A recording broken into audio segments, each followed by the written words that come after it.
Dante's Boxing Nation, what's going on, guys? So ESPN is reporting that Vasyl Lomachenko, who just returned, he just arrived in LA, has already found an opponent. And according to the reports, both fighters have already agreed to a deal to fight against each other in late October. And the opponent is undefeated Jermaine Ortiz. Now, once again, this is not official. This is what ESPN is reporting. Now, I don't know too much, or I didn't know too much about Jermaine Ortiz. Matter of fact, right before I made this video, I went ahead and I watched some highlights of his fights. For those of you guys who don't know, which a lot of people don't know, after Jamel Herring lost to Shakur Stevenson, he ended up taking another loss, and that loss was to Jermaine Ortiz.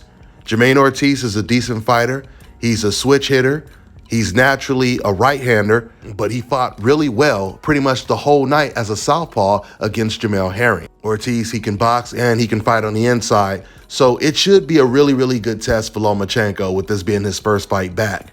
The winner of this fight is supposed to be fighting against the pound-for-pound lightweight king, undisputed champion Devin Haney, according to ESPN's reports. And Lomachenko did say when he arrived at the airport, he said on camera that he wants to fight for undisputed, meaning he wants to fight Devin Haney, because we know Kambosos has no chance at all. But I'm really looking forward to seeing Lomachenko's return, because if you guys have really been paying attention to Lomachenko's career, the one thing you will notice, Loma has looked like a different fighter at 135 compared to when he was at 126 and 130. You can tell that the size has really, really made a difference. I mean, because even to this day, it's crazy thinking that Lomachenko was actually down on one of the scorecards when he was fighting against Linares. I mean, when you think of who Lomachenko is and all of the losses that Linares has suffered, it's hard to believe that Lomachenko actually struggled against Linares. And that was one of his most difficult fights, because at the time they stopped the fight in the 10th round,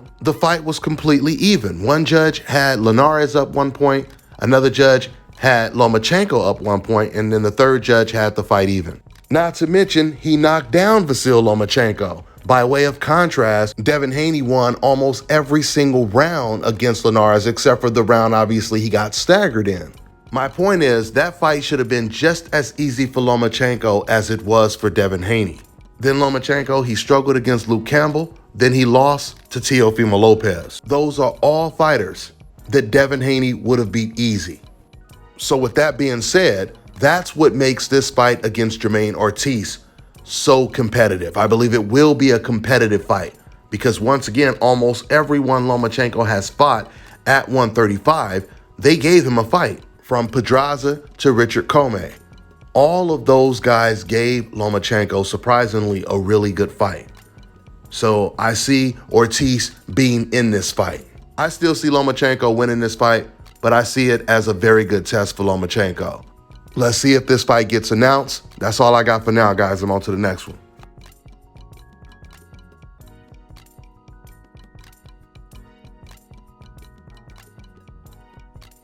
All right, now check this out, guys. If you're looking to repair eczema scars, burns and bruises, dark spots and blemishes, then this right here is the perfect product for you guys. It's called Elo de Key Face and Body Oil. Athletes and top-ranking boxers, they're also using it after training to reduce swelling, inflammation, and to ease the pain. So get yours today. Go to elodekey.com, like them on Facebook, and follow them on Instagram.